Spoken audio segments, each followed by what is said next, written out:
바다 위를 건너시면서 오라고 하셨잖아요, 그죠? 그럴 때 베드로가 처음에는 건넜잖아요, 그죠? 막 걸어가고 있었어요. 왜 갑자기 물에 빠지기 시작했죠? 네, 주위에 있는 파도가 사실은 두려움이 아니라요, 뒤에 있는 파도를 보니까 이게 마음이 바르게 세워지지 못한 거죠. 그러니까 우리는 주위에 있는 것들에 너무 많은 영향을 받는 경향이 있어요. 그래서 하나님을 바르게 아는 것이 그만큼 중요한 것이. 우리가 지난 시간에 여호와라는 말이 사실은 주라는 말의 근본이라고 말씀을 드렸어요. 그래서 말씀드렸죠. 한 번 더 간단하게 좀 설명을 더 해드리려면, 히브리어의 여호와라는 단어가 70인종으로 번역될 때는 휴리오스라는 말로 번역이 되는데, 이게 이제 우리말로 번역하면 주라는 뜻이에요. 사실 이게 원래 이걸 부를 때 아도나이라고 불렀기 때문에 이걸 주라고 부른 건 맞지만, 사실은 이걸 똑같이 아도나이라고 부르려고 부른 게 아니라 원래는 여호와라는, 스스로 계시는 자라는 그 하나님 자신의 이름을 부르지 않기 위해서 이렇게 대치해서 부른 거죠. 그러다 보니까 이 이름도 잊어버리고 이게 어떻게 불러야 되는지를 몰라요. 근데 이걸 70인경이 번역할 때, 디아스포라 유대인들을 위해서 70인경이 이 단어를 번역할 때 주라고 하는 단어로 번역했어요. 그래서 우리 신약 성경에도 예수 그리스도라는 말만 쓰는 게 아니라 주로 어떻게 쓰냐면 주 예수 그리스도, 우리 주 예수 그리스도 이렇게 사용하고 있어요. 이 말은, 자, 처음에 하나님의 평강이 유대인들에게는 샬롬하면 유대인들에게는 아버지로부터 오는 평안이니까, 하나님, 그 사람들이 생각했던 하나의 숫자적 단일신에 대해서부터 오는 그 평안이었어요. 그런데 사도 바울이 예수님을 만나고 나서 그의 편지에 항상 쓰고 있는 게 뭐냐면, 평안과, 너희들에게 하나님의 평안과 그 은혜가 하나님 아버지와 우리 주 예수 그리스도로부터 온다라고 쓰기 시작을 했어요. 이 말은 뭔 말이냐면, 원래 유대인들에게는 앞부분만 통용이 되는 거예요. 아버지로부터만 오는 거예요. 왜냐하면 지난번에 설명했죠. 고아들의 아버지요, 우리의 아버지로서 유대인들이 하나님을 이야기했어요, 안 했어요? 했습니다. 사실은 유대인들이요, 이 하나님을 이야기할 때 그냥 단순하게 하나님 이렇게 부른 게 아니라, 하나님 자신이 유대인들에게 뭐라고 당신을 생각하도록 요구하셨냐면, 아버지, 고아들의 아버지요, 모든 자들의 아버지, 그 다음에 고아와 가부를 돌보시는 보호자, 통치자로서 자신을 계속 말씀을 하셨기 때문에 유대인들에게 하나님이 아버지라는 개념은 그렇게 낯선 개념은 아니에요. 그런데 여기서 말하는 아버지라는 그 하나의 존재만 있다고 믿은 거죠, 문제는. 그러다 보니까 처음에 모든 평안이 어디로부터 와요? 아버지로부터만 오게 돼 있어요, 이 유대인들이. 그런데 이 바울은 그것에다 하나 더 붙였어요. 바로 은혜와 평강이 우리 주 예수 그리스도부터로도 온다, 이렇게 설명함으로써 우리 주 예수 그리스도가 바로 누구다? 여호와이시다 라는 것을 설명하는 거예요. 이 부분 때문에 여러분들이 누구든지 예수를 주라 시인하려면 반드시 누가 우리 마음에 임하셔야 돼요? 성령이. 고린도서 12장 3절 말씀처럼 누구든지 성령으로 말미암지 않고는 그리스도를 주라 시인하라. 사람이 입으로 시인하여 구원을, 마음으로 믿어 의에 이르고 입으로 시인하여 구원을 얻는다는 말도요, 그냥 입으로 예 믿습니다 이렇게 고백한다는 말이 아니라, 진정으로 그 그리스도를, 그분이 하나님의 아들이고, 그래서 하나님께서 그를 죽은 자 가운데 살리셨고 그를 통해서 우리를 구원하신다는 사실을 고백한다는 거예요. 이 고백이라는 말 자체가 여러분들이 생각하고 있는 것처럼 이미 다 알고 계시죠. 하도 교회에서 많이 가르쳐 왔으니까. 그냥 고백이라는 말이 어떤 말이 아니다고요? 그냥 내뱉는 말이 아니다. 이 고백이라는 말은 그럼 뭐냐? 바로 성령으로 말미암아 고백되어지는 기능을 얘기하는 거예요. 그러니까 믿어지는 것을 의미하는 것이죠. 따라서 예수님이 나의 주요 생명이시라고 하는 것을 고백할 수 있다는 건 뭘 의미하는 거예요? 첫 번째, 성령을 우리가 지금 받았다는 걸 의미합니다. 그러니까 많은 사람들이 예전에 순복음교회에서 방언을 받지 않으면 성령을 못 받았다, 이런 얘기를 막 하고 돌아다녔어요. 그래가지고 이단으로 정죄를, 사실은 조영기 목사님 이단으로 정죄를 받았지만, 그것뿐만 아니라 물론 우상에게 절하는 여러 가지 통합 측에 이미 한 20, 30년 전에 조용기 목사가 이단으로 정죄를 사실 한 적이 있어요. 지금도 안 풀어졌어요. 조용기 목사에 대한 그 이단 건은. 물론 우리는 정죄한 적이 없지만 경고를 했죠. 그 위험하다. 근데 그 사람들이 했던 얘기가 뭐냐면 뭐 방언을 하면 성령을 받는다. 이렇게 주장을 했어요. 근데 이게 이제 결코 성경적인 고백이 아니에요. 거꾸로 성령이 오셔야 우리가 고백을 하는. 그러니까 여러분들이 내가 성령을 받았을까? 내가 외적인 증거가 없고 어떤 상황에서 내가 믿음의 증거가 아무것도 없는데 어떻게 내가 성령을 받은 줄 알까? 라고 고민할 때가 있죠. 또 여러분 그걸 설명해 줘야 될 상황이 되죠? 사람들에게? 그때 성경은 뭐라고 말하고 있냐면 뭐라고 하면 성령을 받았다고요? 그렇죠. 주라 시인하고 있어요. 예수님을 여러분의 여호와로서 동일하게 고백하면 이미 성령이 어디 계신다고요? 내 마음에 계십니다. 그래서 성령이 너에게 임하시면 너희가 권능을 받고 예루살렘과 온 유다와 사마리아 땅 끝까지 이르되 성령이 임한 사람만 복음을 전하게 돼 있어요. 그냥 다 전할 수 있는 게 아니에요. 어떤 사람은 평생 침묵하면서 평생을 교회 다니는 사람도 있죠. 그죠? 한번 자기 친척이나 형제나 또는 이웃에게 예수 믿으라는 소리 한 번을 안 하고 막 침묵하면서 자신 혼자만의 신앙을 유지한다. 여러분 이게 가능한 것 같지만 논리적으로 성경적으로는 절대 가능한 일이 아니에요. 오직 성령이 임하시면 어떻게 돼요? 복음 증거자가 예수를 전할 수밖에 없는 사람이에요. 그래서 우리가 뭐의 증인이다? 부활의 증인이라고 성경은 이야기하고 있는 것이죠. 따라서 성령이 임한다는 것 그 말 자체가 우리가 예수님을 우리의 여호와로서 받아들인다는 뜻이고 따라 성령이 계시는 자만이 참된 믿음을 갖게 됩니다. 왜냐하면 예수님이 요한복음에 이렇게 말씀하셨어요. 15장 26절을 여러분을 펴보시면 요한복음 15장 26절 또 14장 26절 같이 되어 있는데 내용이 15장 26절만 읽어보도록 하겠습니다. 시작.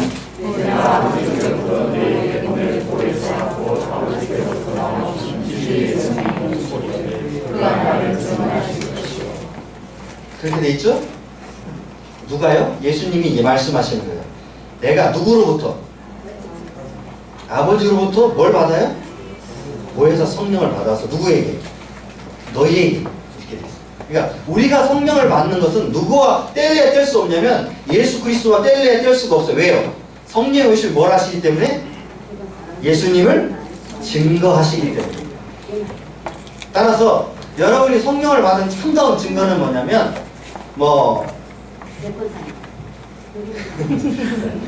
참다운 증거는 참다운 증거는 뭐냐면 바로 예수를 주로 시인하는 거예요. 그리고 여러분들이 또 한편의 증거는 뭐예요? 가서 복음을 증거하는 거예요. 그래서 우리로 하여금 담대하게 복음을 증거하시는 이가 누구세요? 성령 하나님이시기 때문에 성령이 여러분 마음속에 계신다, 믿는다 그러면 반드시 계신다. 따라서 우리가 이 복, 사실은 은혜와 평강이 누구로부터 온다고요? 아버지와 예수 그리스도만 얘기했다고 성령이 계시지 않는 게 아니에요. 여기에 바로 그 평강 자체를 우리에게 제공해 주시는 분이 누구예요? 아버지와 아들로부터는 평강을 제공해 주시는 분이 바로 성령님이시죠. 이거는 굳이 쓰지 않아도 당연한 것이에요. 그렇기 때문에 유대인들의 사고에서 전혀 다른 얘기를 지금 사도 바울이 하고 있는 거예요. 예수님 자신도 유대인들과 전혀 다른 얘기를 하고 있었던 이유가 뭐냐면 유대인들이 지난 시간에 뭐라고 해요? 유대인들은 뭐만 믿는다고 그랬어요? 하나님을 믿되 아버지만 믿고 있으니까 한 분 하나님만 계신다고 믿었는데 그 한 분 하나님이라는 말이 아버지만 계신다고 믿었어요. 그러니까 예수님께서 오셔서 병을 고치고 예수님께서 또 신문을 받으실 때 자신을 하나님의 아들이라고 했다고 해서 자신이 죄 사하는 권세가 있다고 해서 뭐라고 그랬어요? 유대인들이 그렇게 말했기 때문에 참난하다. 어떻게 하나님은 한 분인데 네가 하나님이라고 말하느냐라고 유대인들이 비난을 합니다. 그러니까 예수님이 요한복음에서 17장 3절에 이런 문제들을 통틀어서 중요한 얘기를 하셨는데요. 뭐라고 했냐면 영생은 이것이니 이렇게 얘기하면서 뭐라고 얘기했어요? 유일하신 참 하나님과 그의 보내신 자 예수 그리스도를 아는 것이다. 너희가 진리를 알지니 진리가 너희를 계속해서 반복해서 말씀하신 내용이 뭐냐면 예전에는 하나님만, 유대인들은 하나님 아버지, 즉 한 위격만 알아야 구원을 받고 그 위격만 유일한 하나님이라고 믿어왔는데 예수님은 뭐라고 얘기하냐면 그 하나님이 나를 보냈고 내가 바로 그 하나님의 아들이다 이렇게 말씀하셔요. 요한복음 1장 1절부터 쭉 1장은 뭘 설명하냐면 바로 그분이 하나님의 아들로서 하나님이 대초에 말씀이 계시니라 이 말씀은 하나님과 함께 계셨으니 말씀이 곧 하나님이시라. 말씀이 육신이 되어 우리 가운데 거하시며 우리가 그 영광을 보니 아버지의 독생자의 영광이 은혜와 진리가 18절에 가면 더 재미있는 얘기가 나오는데 여러분 1장 18절 한번 읽어볼게요. 요한복음 1장 18절.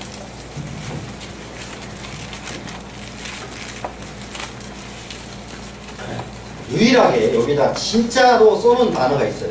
시작!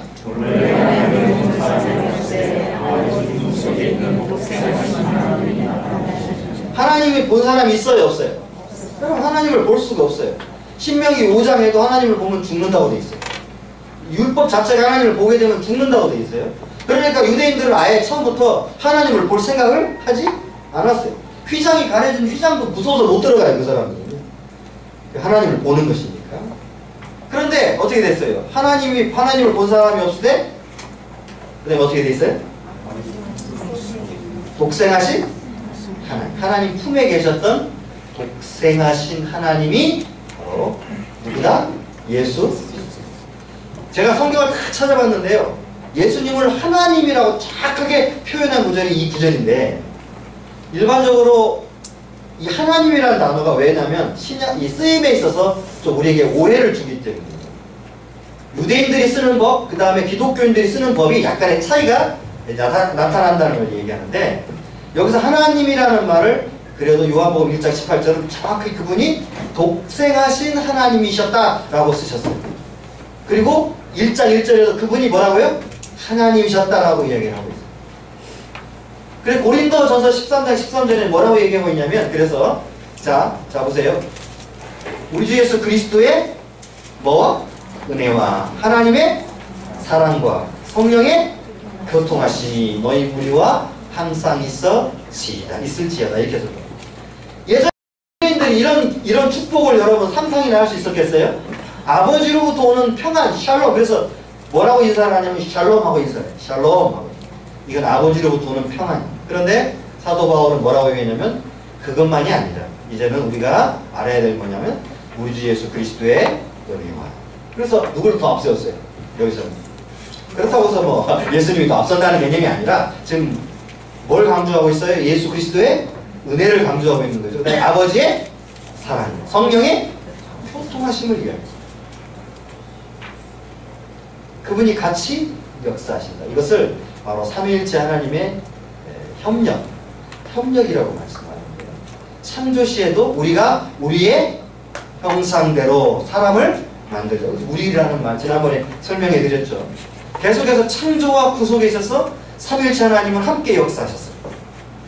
그래가지고 사도 바울이 이렇게 구분되어 설명하는데 중요한 문제가 뭐냐. 아까 뭐가 좀 차이가 나는 유대인의 뭐와 기독교인의 뭐가 좀 차이 난다고 말씀을 드렸죠. 무슨 단어예요? 하나님이라는 단어가 조금 차이가 나요. 유대인들에게는 하나님은 누구만이에요? 아버지만이죠. 그죠? 그러니까 여러분들이 아버지만 유대인들에게는 하나님이에요. 그러니까 신약성경에 하나님이라는 단어를 사용할 때 우리가 조심해야 되는데 요한복음 1장 1절을 다시 한번 읽어볼게요. 거기서 중요한 포인트가 있어요. 찾으셨죠? 시작! 그때의 말씀이 계시니라. 이 말씀이 하나님과 함께 계셨으니 이 말씀으로 하나님이 이렇게 돼 있어요. 헬라어로 말하면 태초 엔아르케 엔홀로고스 말씀이 있었어요. 말씀이 계셨는데 이 말씀이 누구와 함께 계셨냐면 이 말씀은요 로고스 앤 프로스톤 데온 하나님 여기서 톤을 썼어요.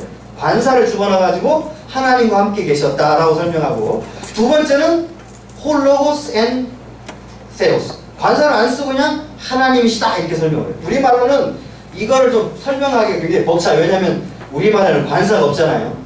근데 여기서 프로스톤 데온 하나님과 함께 하셨다는 문장과 그냥 네오스라는 문장이 서로 동시에 나오고 있는데 시간은 뭐가 좀 다르죠, 여러분. 자, 하나님과 함께 계셨을 때 하나님은 누구예요? 예수님이 하나님인데 하나님과 함께 계셨다 그러면 어떻게 돼요? 이게 좀 이상하죠? 그러니까 누구가 돼야 돼요? 여기서 말하는 하나님. 성부가 되셔야 돼요. 그러니까 하나님과 함께 하셨다. 그러니까 그래서 관사를 집어넣어요. 왜냐하면 이것은 유대인들이나 기독교나 공이 하나님으로서 부를 수 있는. 그래서 아까 요한복음 17장 3절에도 뭐라고 유일하신 참 하나님 그렇게 나죠. 그거 누구예요? 왜냐하면 바로 뒤에 누가 나와요? 우리 주 예수 그리스도를 아는 것이잖아요. 그러니까 당연히 하나님이라는 말과 예수라는 말을 썼는데, 따라서 예수는 하나님이 아니고 성부만 하나님이라는 뜻이 아니라 우리가 일상적으로 유대인들이 불러왔던 그 하나님을 바로 아버지라고 부르는 그 하나님을 우리는 하나님이라고 즐겨 신약성경에 쓴다는 것을 발견하게 됩니다. 그리고 예수 그리스도를 쓸 때는, 이게 구분을 해서 쓸 때는 반드시 누구에게 주로 하나님을 붙여요? 성부에게. 그리고 만약에 이 요한복음 1장 2절처럼 또 예수님 자신, 아들 자신도 하나님이라고 말할 때는 관사를 붙이지 않는 하나님을 사용해서 그분도 하나님이라는 사실을 설명하죠. 이렇게 두 가지 정도의 의미로 설명이 돼요. 첫째로는 뭘 가리킨다고요? 하나님이라는 말이 성부. 두 번째로는 하나님이라는 말은 바로 성부, 성자, 성령께서 몇 분 하나님이세요? 세 분이 한 분이에요. 세 분이라고 하면 삼신론자들이 되죠. 하나님은 반드시 어떻게 돼요? 한 분이에요. 그러니까 아버지도 하나님, 완전한 하나님이시고 아들도 완전한 하나님이시고 성령도 완전한 하나님이신데 세 분 하나님들이 아니라 몇 분 하나님이에요? 한 분 하나님. 이게 기독교 신앙입니다. 따라서 그 하나라고 하는 보편성, 하나님은 한 분만 계시지만 세 위격들로 계신다고 말할 때 이 한 분 하나님에 대한 보편성, 그러니까 아들도 하나님이라는 말을 쓸 수 있어요, 없어요? 그래서 성자 하나님 이렇게 쓰는 거예요. 성부 하나님, 성자 하나님이라는 말을 써요. 그럴 때 바로 신성, 하나님의 보편성을 말할 때는 또 하나님이라는 말을 쓴다 이 말이에요.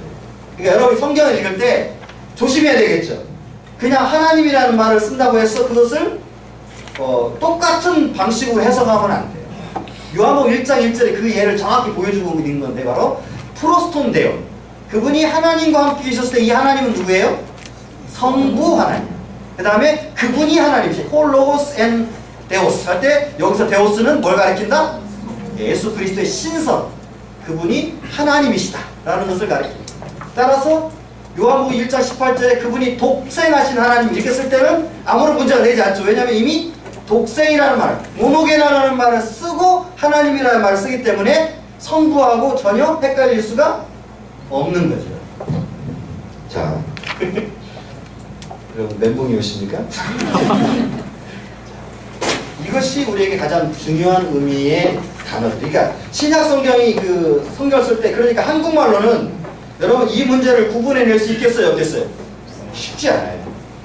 이게 그래서 전문가적으로 성경을 보지 않는 사람들이 잘못 보면 심각한 오류를 발생해낼 수 있는 오해 소지가 있어요. 왜냐하면 우리말 성경도 사실은 구원에 이르고 완전한 하나님의 뜻을 이야기하는 하등 문제가 없어요. 그리고 잘 번역을 했어요. 그러나 사람이 번역을 한 거기 때문에 번역상의 실수들이 있어요, 없어요? 있어요. 실제적으로 많죠. 그렇기 때문에 이 번역을 해낼 때, 그러면 번역을 해서 실수가 있기 때문에 성경이 아니다 그 뜻이 아니라 똑같은 하나님의 말씀이지만 그 더 정확한 의미를 우리에게 반영해 줄 수는 없게 되어 있는 거예요. 번역이다 보니까. 또 이 헬라어가 갖고 있는 특징과는 우리말과는 같아요, 달라요? 다르다 보니까 원래 원어가 가지고 있는 의미들을 우리에게 정확히 전달하기에는 번역어는 너무 어려운 상태입니다. 그래서 여러분들이 혹시 이제 외국어를 공부하신다면 잘 안 되죠. 왜? 우리말로 번역을 하려면 되게 힘들어요. 그래서 이런 말이 있어요. 번역은 반역이다. 이미 번역은 그 저자의 의도를 어떻게 하고 있어요? 왜곡하고 있어요. 사실은 벌써 이미 다른 말로 가죠. 그래서 여러분 이렇게 저 드레핀 들국할 게 있죠. 그게 원래 단어가 뭔지 아세요? 들양귀비. 그러니까 마약이잖아. 근데 그걸 동방예의주의 우리나라에서 번역할 때 드레핀 들양귀비를 보라! 그러면 어떻게 되겠어요? 그러니까 그 단어를 영어 같은 데서 릴리, 백합화로 고쳐놓은 거예요. 여러분 혹시 들의 양귀비 그 마약 보면 우리 보면 그 마약 아닌 그냥 꽃용으로 그런 또 양귀비가 있어요. 되게 빨개요. 저희 학교도 그게 막 자라니까 학교에서 신고를 했어요. 양귀비인 줄 알고. 봤더니 그냥 꽃으로만 볼 수 있는 양귀비인데 그걸 뭐라고 그러더라. 하여튼 그 꽃인데 정말 빨갛고요. 정말 이쁘거든요. 그게 들에 쫙 이스라엘 들에 봄이 되면 쫙 핍니다. 그러니까 뭐라고 그래요? 자, 들에 핀 양귀비를 보라. 이 빛깔이, 이 영광이 누구의 것보다도 낫다고요? 솔로몬의 영광보다 낫죠. 너무 아름다워요. 근데 이걸 만약에 이제 양귀비 그러면 여러분 무슨 생각이 들겠어요? 그러니까 이제 번역할 때 뭘로 바꾸냐면 백합화로 바꿔. 백합화로 바꾸는 거예요. 그러니까 이런 문제들이 이제 번역상에 있어요. 그래서 아프리카 같은 경우에는 눈이 없잖아요. 그죠? 그러니까 너희 죄가 눈과 같이 이 단어를 번역해내지 못하는 거예요. 번역해도 무슨 뜻인지 모르니까. 그래서 다른 그 나라에 맞는 말로 번역을 하게 됐어요. 번역이라는 건 의미를 잘못 전달한다는 의미가 아니라 다른 말로 전달해야 되기 때문에 원래 의도가 갖고 있던 것과는 조금씩 차이를 보이게 돼 있어요. 따라서 이 우리말 번역도 그런 문제들이 있어서 이 신약성경을 여러분들이 읽을 때 그래서 우리가 큐티를 함부로 해서는 안 된다 이렇게 이야기를 하는 이유가 뭐냐면 그래서 목사님들의 그 지도를 받아가지고 여러분들 큐티를 해요. 그래. 예전에 한번 그 퀘이커 교도로들이라는 분들은 어떻게 하냐면 한번 이야기한 적 있죠? 아침에 일어나자마자 성경을 어떻게 해요? 딱 이렇게 해가지고 딱 눈에 보이는 게 그게 오늘 하나님의 뜻이었어요. 근데 거기 하필이면 바론 유다가 가서 죽는 장면이 나오고 저가 가서 죽으니라. 뭐 어떻게 해야 될까? 그 사람이 난감했다는 우스꽝스러운 얘기가 우리에게 있는데 큐티라는 것은 따라서 이 본문을 정확하게 이해하고 그 본문 속에서 하나님의 뜻을 찾아야 참된 큐티가 되는 거예요. 따라서 이 본문의 해석의 전문가들의 이야기들 여러분들이 잘 귀담아 들어야지 여러분들의 감정에 치우쳐서 해석해서는 안 돼요. 여기 바로 성경 해석의 중요한 포인트가 있는 거예요. 따라서 오늘 여기 교리도 마찬가지예요. 그 하나님과 하나님의 차이는 우리가 볼 때는 아무런 차이가 없이 보이지만 사실은 이미 그 속에는 많은 차이가 보였고 하나는 아버지에게 붙여줄 때 하나는 보편적 신성을 이야기할 때 쓰여지는 단어로서 설명해 드렸습니다. 따라서 여러분들이 그 보편적 신성 하나님이라는 말 말고 성부, 성자, 성령이라는 말을 쓰게 되죠. 성부도 하나님이시고 성자도 하나님이시고 성령도 하나님이신데 새 하나님들이 아니잖아요. 그죠? 보편적 신성이잖아요. 예를 들어보면 이런 거예요. 자, 요거 조금 다른 조심스럽게 이 예를 적용해야 되는데 이 예는 왜냐하면 인간들의 예이기 때문에 오해 소진이 있지만 조금은 설명은 가능해요. 자, 여기 이게 세 분이 계시잖아요. 세 분이 계시면 자, 개별적으로 한 인간이 있죠. 그죠? 어때요? 세 사람들이지만 뭐가 있어요? 한 인간성이 있죠? 여기에 혹시 뭐 짐승이나 다른 분 계신 게 아니잖아요. 그러니까 한 인간성이 있잖아요. 인간이시잖아요. 세 분들이라고 말은 하지만 뭐라고 얘기해요? 우리가 일반적으로 한 인간이라고 얘기하죠. 여기도 전부 다 많은 분들이 계시지만 여러분 우리가 다 같은 인간 맞죠? 네. 제가 이 얘기만 하면 꼭 생각나는 광고가 있어요. 떡은 사람이 될 수 없지만 사람은 떡이 될 수 있다. 그 광고가 생각이 가끔 나는데 어쨌든 우리는 떡이 아니고 인간 맞잖아요. 그죠? 그래서 다 하나의 보편적 인간이지 인간들이라고 말하지는 않아요. 그럼에도 불구하고 각각 한 사람 한 사람들이 어때요? 개별적 특성들을 다 다르게 갖고 있죠. 그래서 이걸 또 사람들에게는 새 사람들이라고 하는 복수로 써요. 그런데 하나님에게는 새 신들이라고 복수형을 쓸 수는 없어요. 그러나 그 개별과 보편성에 대해서는 우리가 충분히 이해할 수 있겠죠.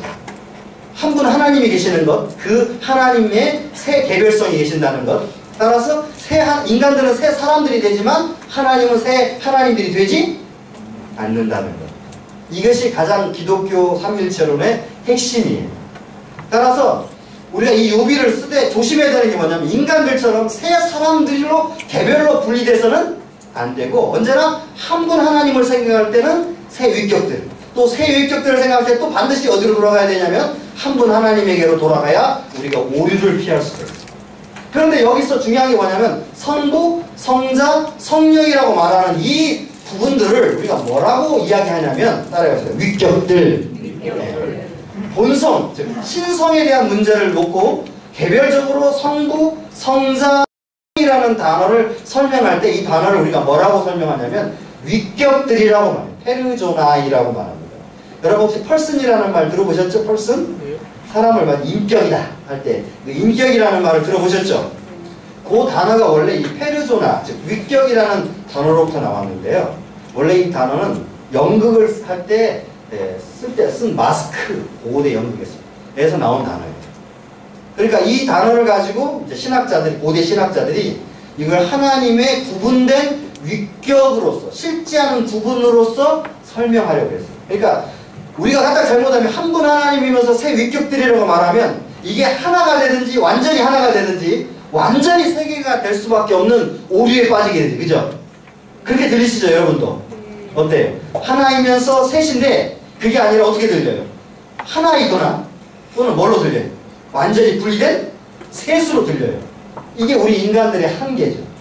그래서 우리는 성경이 말하고자 하는 내용들을 잘 따라가야지 않으면 까딱 잘못하면 삼신론 이단이 되거나 또는 양태론이나 양자론 같은 이단들이 되고 마는 거예요. 양태론 이단이는 뭐냐면 여러분들이 흔히 지난번에 설명드렸죠? 설명하는 거예요. H2O, 물이 얼음이 됐다가 수증기가 돼요. 내가 집에서는 아버지고 회사에서는 사장님이고 교회에서는 집사님. 이거 전부 다 뭐예요? 양태론이에요. 위격적 구분이 없이 그냥 하나잖아요. 그죠? 여러분 물, 얼음, 수증기 하나예요? 셋이에요? 여러분이 볼 때는 세 개처럼 보이지만 양태만 바뀐 거지 H2O가 바뀐 것이 아니에요. 그래서 이런 것들이 전부 뭐라고 그러냐면 이런 것들을 양태론 이단이라고 따라해봅시다. 양태론 이단. 네. 이걸 사벨리안주의라고도 해요. 양태론 이단. 근데 한국 교회가 이것을 정상적인 삼위일체인 줄 알고 계속해서 가르쳐 왔어요. 여러분 주일학교에서도 그렇게 가르쳤죠? 네, 여기 배우신 분들은 절대 그렇게 가르치시면 안 됩니다. 대답들 안 하시죠? 가르치시겠다는 이거는요 정말 위험한 발상이에요. 왜냐하면 성경이 아버지, 아들, 성령을 말한다고 해서 그 완전한 구분을 배제하거나 그분들이 하나의 완전한 신성이 없다고 말하고 있지 않기 때문이에요. 따라서 우리는 양태론이나 또는 양자론. 양자론은 뭐냐면 원래 예수님은 하나님이 아니셨어요. 한 유대 마을 나사렛 작은 동네에서 태어났는데 하나님이 이 예수를, 나사렛 예수를 부른 거예요. 그리고 요단강에서 뭘 받았어요? 세례를 받을 때 하나님의 성령이 임하셨잖아요. 그때 하나님의 아들이 되었다. 이렇게 설명하는 이단인데, 다시 말하면 예수님이 하나님이 아니시라고 고백하고 인간만이라고 고백하는 이단을 뭐라고 부른다고요? 양자로. 양자 삼았다는 거예요. 양자.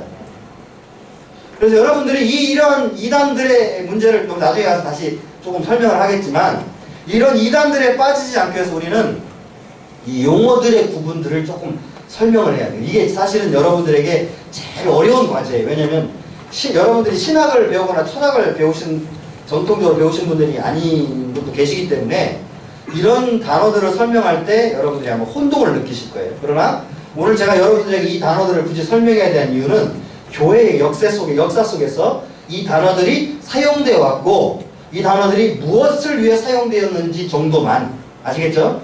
왜 이렇게 사용하고 있었는지만 여러분들이 아시면 된다. 그래서 제가 어렵고 힘든 작업이지만 좀 설명해 보려고 합니다. 따라서 우리가 여기 여러분 63페이지를 한번 살펴보세요. 교재가 있으니까 제가 굳이 쓰지 않아도 거기에 보면 본질이라는 단어 나오죠? 그죠? 그 다음 옆에 보면 뭐가 나와요? 위격들이라고 되어 있죠. 이게 왜 이렇게 구분되냐면요, 동방교회, 즉 이스턴 오토독스라고 하는 교회는 어디냐면 소아시아와 지금의 터키 지역인 그 지역이 옛날에는 동로마 제국이었어요.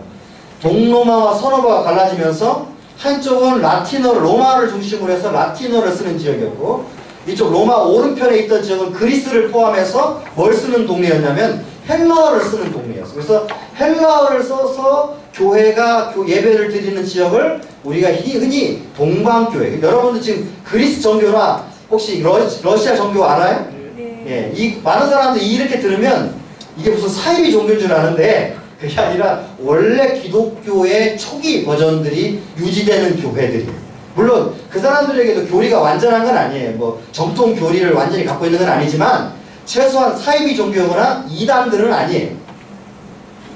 무슨 말인지 아시겠죠? 네. 그러니까 그리스 종교, 러시아 종교들이 정교라는 말을 썼을 때 오도독시라는 뜻이에요. 오도독시. 그래서 그릭 오도독시. 이 사람들에게는 전통이 좀 있는데 나중에 이제 이게 시대가 변하면서 이상한 전통을 좀 가지게 돼서 비난을 받긴 하지만 오히려 로마 카톨릭보다 훨씬 더 보수적인 교회예요. 뭐 잘못이 교리적으로 오리가 완전히 없는 교회는 없다고 생각한다면 이스는 오도독시의 그 정통 교리도 역시 오류가 있고 이들도 좀 문제가 있는 부분이 많이 있지만 최소한 뭐보다는 좀 더 온건하냐면 오류가 적냐면 로마 카톨릭보다는 오류가 훨씬 적은 교회예요. 그러니까 혹시 여러분 그리스 정교나 러시아 정교 이렇게 얘기할 때 오해가 좀 없으셔야 돼요. 동방 정교라는 말이 뭐냐면 바로 헬라어를 모국어로 사용하는 사람들이 사람들의 교회들 그걸 동방 정교라고 하고 그 다음에 서방 교회를 바로 로마를 중심으로 해서 라틴어를 원래 원어로 사용하는 그런 교회를 서방 교회라고 합니다. 그러니까 여러분들이 동방과 서방의 구분을 이제 알겠죠? 따라서 동방은 헬라어를 사용하고 있고 서방은 라틴어를 사용하겠죠. 그러니까 약간의 단어들이 좀 차이가 보이죠. 위에 있는 그 약간 막 꼬부러진 멋있는 글자는 헬라어고요. 영어처럼 생긴 글자는 라틴어예요. 그래서 이 동방 교회는 본질을 얘기할 때는 무슨 단어를 썼냐면 우시아. 한번 따라해 볼게요. 우시아. 네, 우시아라는 거. 이 우시아는 존재하다는 단어로부터 갖고 온 단어예요. 존재. 그리고 두 번째로는 휘포스타시스. 따라서 휘포스타시스. 한 번에 하니까 안 되시죠? 따라서 휘포스타시스. 여기 단어 이렇게 이 한 단어에 한 단어. 이것도 훨씬 긴 단어도 있어요. 근데 이제 이게 짧은 단어는 아니죠. 자, 다시 합시다. 휘포스타시스. 이런 두 단어를 원래 본질, 즉 한 분 하나님이라는 개념으로 사용해 왔어요. 이 단어가 우시아는 성경에 안 나오지만 휘포스타시스라는 단어는 성경에 2번 나와요. 그 히브리서 1장 3절과 11장 1절에 나와요. 그래서 여러분 나중에 내가 시간이 되면 히브리서 11장 1절이 왜 잘못 번역된 건지 거기 설명할 수 있는 게 이 휘포스타시스라는 단어가 1장 3절 한번 읽어볼까요? 1장 3절이 뭐라고 되어 있는지.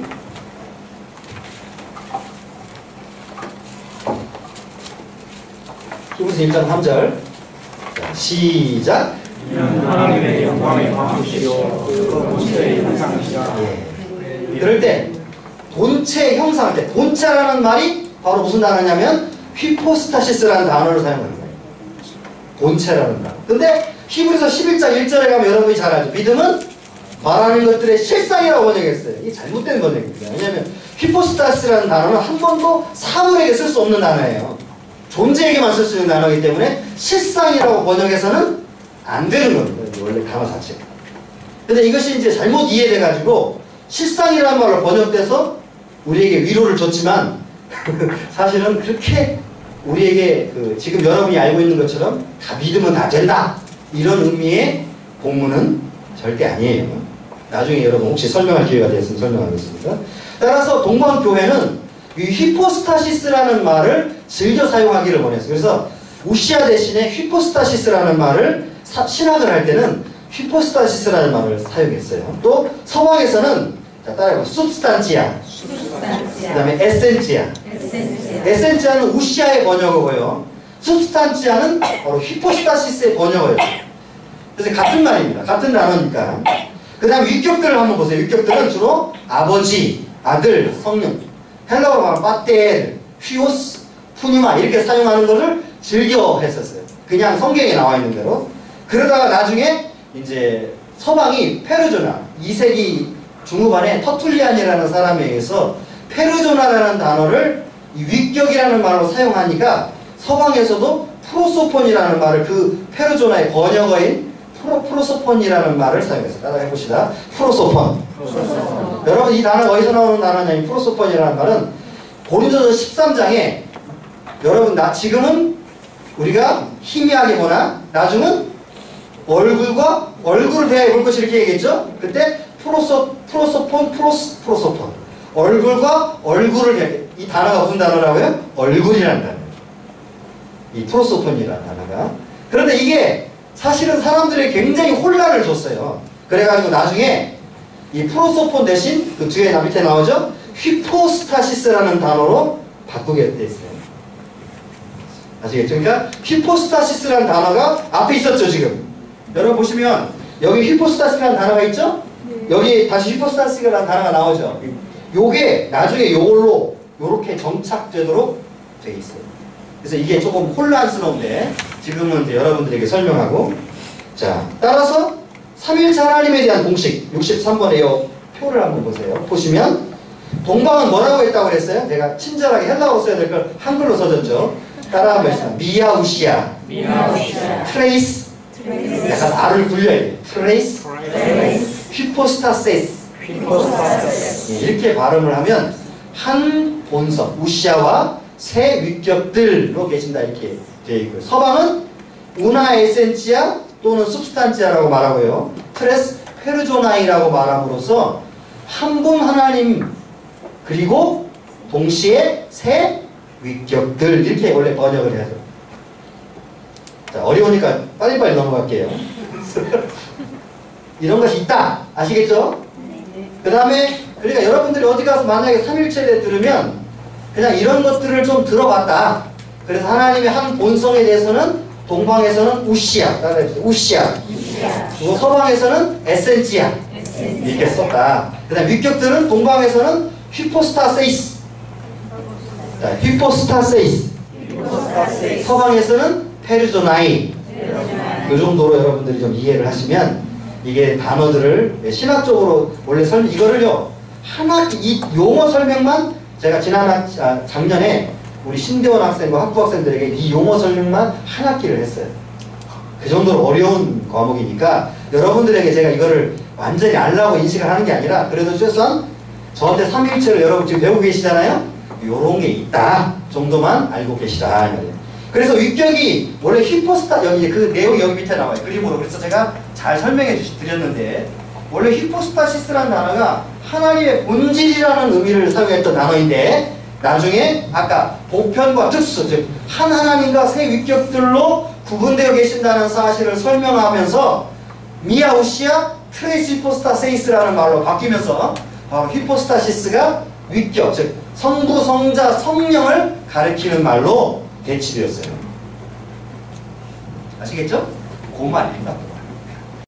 이제 썰렁해졌는데 어쩔 수가 없어요. 제가 그래서 이거를 여러분들에게 설명은 사실 지금은 못하죠. 왜냐하면 이게 너무 어려운 과정이니까 이런 것이 있다 정도만 이해하면 됩니다. 따라서 우리가 이 세 위격들이 왜 문제가 한 분 하나님에 대한 문제인지를 우리는 자꾸 인식을 해야 되는데 성경 자체가 이 세 위격들을 말하면서 이 하나님은 반드시 세 하나님들이 아니라 한 분 하나님이라고 고백할 수가. 그래서 하나님은 한 분이시오 라고 계속해서 고백을 하고 있는 거예요. 그렇지만 뭘 또 이야기하고 있어요? 성부, 성자, 성령이 한 분 하나님이시라고 이야기를 하고 있기 때문에 성경의 의미들을 우리가 신학적으로 좀 살펴보면 그 신학적 의미들을 살피면서 만들어낸 용어들이 바로 우시아, 휘포스타시스라는 용어들이라는 거예요. 아시겠죠?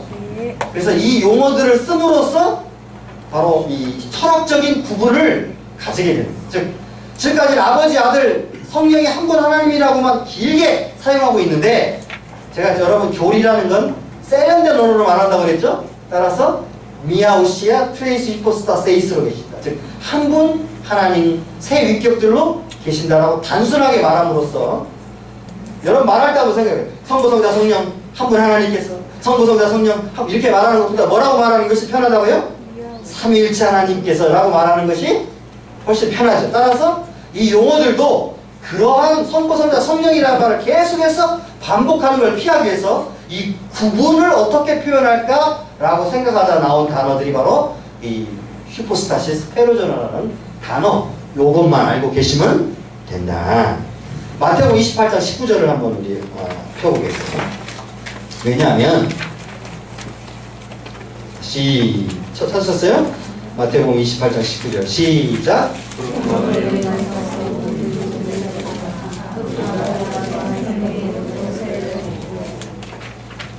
자, 거기서 뭐라고 돼 있어요? 아버지와 아들과 성령의 이름. 근데 거기가 단수로 돼 있어요? 복수로 돼 있어요? 단수로, 오노마 단수로 돼 있어요. 이름이. 말이 안 되잖아요. 여러분 한번 생각해 보세요. 이름들은 세 아버지, 아들, 성령이라고 했으면 이름이 몇 개가 돼야 돼요? 세 개가 돼야 되죠. 근데 왜 이름이 하나 단수예요? 바로 여기에 삼일체 신비가 있는 거예요. 그러니까 즉 아버지, 아들, 성령으로 분명히 구분되어 계셔서 아들이 이 땅에 오셔서 아버지, 성령에 대해서 분명히 구분되어 계시죠. 하지만 본질상 한 분이시다. 한 본성을 갖고 계시는 거예요. 네, 그것이 분리되지도 않고 또 그래도 하나 합쳐져 가지고 하나이지도 않고 세 위격들을 분명히 구분되어 계시지만 한 분 하나님이시죠. 즉 그래서 아버지와 아들과 성령이라는 세 단어가 분명히 등장하는데 이름은 하나님. 그 성경의 진리를 그래서 에베소서에도 에베소 4장 하나님도 하나시오 아버지도 한 분이시오. 하나님이 한 분이시오. 그래서 그걸 뭐라고 성경이 표현하고 있냐면 헤이스 데오스. 헤이스 한 분 하나님. 이렇게 설명을 한다는 거죠. 하나님이 몇 분이에요? 네, 한 분이에요. 하나님은 두 분이 아니고 세 분이 아니라 한 분이에요. 그러나 위격들은 몇이에요? 세 위격들로 계신다. 이게 뭐라고 하냐면 여러분 이성으로 이해할 수 없죠? 이거 증명할 수도 없어요. 단지 하나님의 말씀이 말하는 말을 따라가다 보니까 분명히 하나님은 한 분이지만 세 위격들로 구분되어 계신다는 것을 우리가 부정할 수 있어요? 없어요? 성경이 계속 아버지, 아들, 성령에 대해서 말하고 있어요? 안 하고 있어요? 있죠. 따라서 이 성경의 내용을 쭉 살펴보면 한 분 하나님이라고 분명히 강조도 하고 있지만 그러나 위격적 구분도 분명히 하고 있어요. 그래서 여러분 여기 64페이지 9절 이 9절에 그렇게 아버지, 아들 또는 아버지, 아들, 성령 또는 이렇게 구분되어져 있는 구절들을 제가 이제 모아놓은 거예요. 대충. 다는 아니고요. 대충 모아놨어요. 여러분들이 집에 가서 살펴보시면 거기 아버지, 아들 또 이렇게 구분되는 위격들의 이야기들이 지속적으로 나올 것입니다. 따라서 여러분들이 삼일체 하나님에 대한 신앙을 고백함에 있어서 가장 중요한 게 이것은 인간의 이성으로 불가능하죠. 따라서 이것이 기독교의 십볼렛입니다. 십볼렛. 여러분 십볼렛이 무슨 뜻인지 알죠? 뜻은 모르죠. 그러나 이게 뭘 의미하는지는 알아요. 그죠? 십볼렛과 십볼렛의 차이점 아시죠? 네. 십볼렛을 하라고 했더니 했어요? 못했어요? 못하고 이게 지금 다시 말하면 전라도 사람과 경상도 사람의 발음 차이. 그래 그치요. 죽이려고 딱 강의 앞에 서 있었어요. 서 있어가지고 어떻게 해요? 죽이려고 딱 그래서 십볼렛이라고 해봐. 근데 이 발음도 좀 안 되는 거예요. 그래서 뭐라고 하는 거예요? 십볼렛 하면 죽는 거고 십볼렛 하면 사는 거예요. 즉 구분점. 이것이 관용어가 돼가지고 십볼렛이라는 말의 뜻이 뭐가 되냐면 어떠한 본질적인 구분점을 말할 때 우리가 흔히 뭐라고 써요? 십볼렛이라고 씁니다. 그러니까 기독교인이냐 기독교인이 아니냐의 구분점이 여기에 있는 거예요. 여러분들이 아무리 이것들을 논리적으로 설명하려고 해도 설명할 수 없어요. 따라서 이건 어떻게 되어야 되냐면 신앙 고백되는 거예요. 그죠? 어때요? 고백되는 겁니까? 설명되어지는 겁니까? 고백되는 거예요. 따라서 여러분이 아유 뭐 그런 걸 고백하라고 말도 안 돼 라고 말한다면 여러분은 기독교 신앙에서 이탈리에요. 그런데 희한하게 여러분 삼일체가 어렵다는 걸 느끼지만 고백해야 된다고 믿죠? 어떻게 해요? 희한하죠? 어떻게 생각해요? 안 그런 분 계세요 여기? 대답들을 열려 안 하시는 분 있잖아요. 계셔요 안 계셔요? 이게 우리가 희한하게 말이에요. 삼일체가 정말 설명하기 어렵거든요. 그래서 사람들이 어렵다고는 얘기를 해요. 그런데 삼일체 하나님에 대해서 아까 찬송가 여러분 부를 때 성삼위 하나님 하면서 찬송했잖아요. 삼일체 하나님에 대해서 거부반응이 있으신 분 한번 손 들어보세요. 없으시죠 당연히. 왜냐하면 기독교인들은 반드시 기독교인이 되려면 뭘 고백해야 돼요? 이 삼일체 하나님을 고백해요. 이 삼일체 하나님의 존재 방식이 한 본성과 세 위격들로 계신다. 한 본성이면서 동시에 세 위격들로 존재하고 계신다는 것이 바로 성경이 말하는 바로 우리의 신앙의 고백입니다. 물론 이것의 문제를 철학적으로나 신학적으로 제가 어떤 문제인지는 설명할 수 있지만 철학이나 신학도 삼위일체 하나님 자체에 대해서 설명할 수가 없어요, 사실. 제가 삼위일체를 전공해서 박사 논문을 썼지만 제가 한 작업이 뭐냐면 그 삼위일체가 뭐냐라고 정의 내리는 작업이 아니라 누가 성경이 말하는 또는 교회 전통이 말하는 삼위일체로부터 이탈했는가, 어떤 면에서 이것이 잘못 고백되어지고 어떤 면에서 이것이 잘못 이해되고 있는가를 살필 뿐이에요. 삼위일체 하나님은 그래서 믿음으로 고백하느냐 고백하지 않느냐의 우리의 신앙의 쉿볼렛입니다. 그러면 여러분이 삼위일체 하나님에 대해 신앙을 고백하면 그러면 기독교인이고요. 삼위일체 하나님에 대해서 고백하지 못하면 기독교인이 될 수 없는 거예요. 이게 기독교의 그래서 정체성이에요. 정체성. 이거는 고백하도록. 따라서 한번 따라해볼래요? 고백하도록 가르치라. 이게 교회의 언명입니다. 우리는 삼위일체를 이해하기를 원하죠? 어때요? 여러분 삼위일체 이해하기를 원하죠? 삼위일체 이해할 줄 알고 여기 와 있는 거죠, 그죠? 그러나 절대 이해할 수 없는 거예요. 그러면 교회는 어떻게 하라 우리 보고 가르치라고 했냐면 다시 한번 따라해 볼까요? 같은 고백을 하도록 가르치라. 성경이 무엇을 고백하는지를 가르치라는 거예요. 따라서 성부, 성자, 성령이 한 분 하나님임을 고백하도록 성경이 가르치고 있죠? 따라서 우리는 삼위일체 하나님을 그래서 고백하는 거예요. 아시겠어요? 네. 그러니까 만약 이것을 설명하는 그 순간에 뭐가 돼요? 이거는요, 설명하는 그 순간 이단이 되는 거예요.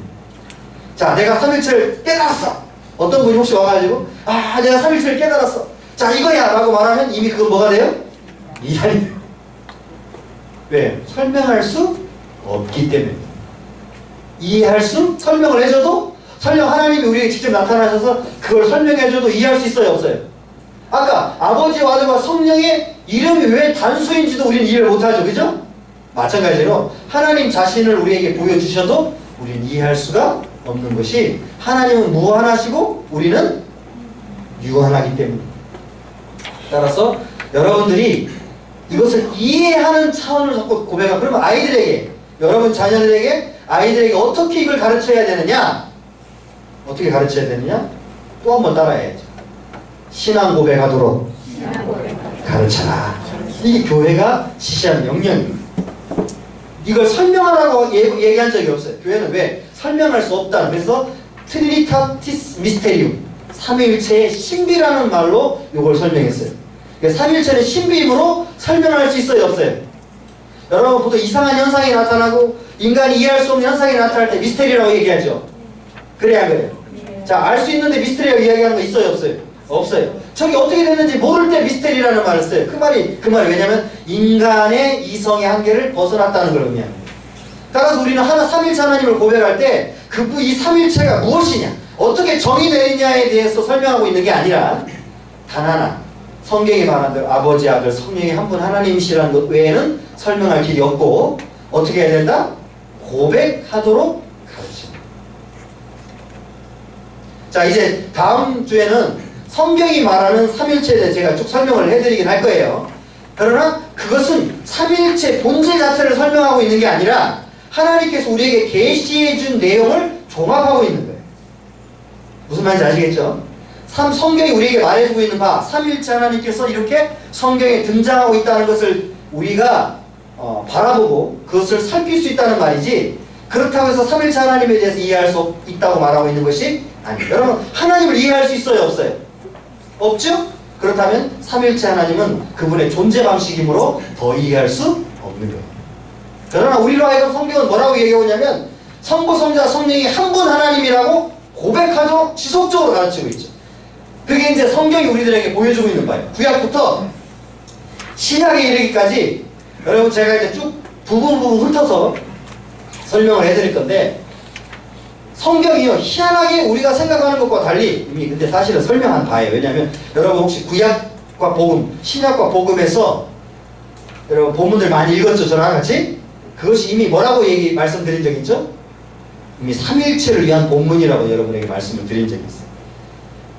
따라서 이 삼위일체 하나님을 신앙 고백하는 데 있어서 충분할 만큼 우리들에게 본문을 제공해주고 있습니다. 따라서 우리는 단지 신학적으로 이 본질적인 문제들을 이해하려고 하는 게 아니라 바른 고백을 위해서 이것들을 보존하려고 신학을 하는 거예요, 거꾸로. 그래서 삼일체 하나님이라는 삼일체 하나님에 대한 신앙 고백이 교회 안에 사라지지 않도록. 그런데 지금 한국교회가 여러분들도 잘 알다시피 한국교회가 찬송가 가사 정도 그냥 어떤 책의 하나의 주제인 것처럼 삼일체가 나오고 삼일체 하나님에 대해서 등한시해요. 헤르만 바비크는 약 1세기 전에 헤르만 바비크는 그의 개혁교회에서 뭐라고 설명했냐면 삼일체 신학이야말로 가장 우리에게 영적인 삶을 제공한다고. 왜냐하면 우리가 믿는 하나님이 누구이니까? 삼일체 하나님. 여러분들이 그 하나님에 대한 고백을 상실하고 고백을 등한시하는 그 순간에 우리는 전혀 다른 하나님을 고백하고 있다는 것을 인식해야 돼요. 우리가 유대인의 하나님을 고백하고 있는 거 아니거든요. 우리는 몰몬교 또는 우리는 이슬람의 하나님을 고백하고 있는 것이 아니에요. 우리는 성부, 성자, 성령이 한 분 하나님이시고 그 정도와 차이에서 결코 다르지 않으며 동등하시고 각각 완전한 하나님으로서 그러나 한 분 하나님이라는 사실을 고백함으로써 기독교가 유지가 된다는 사실이죠.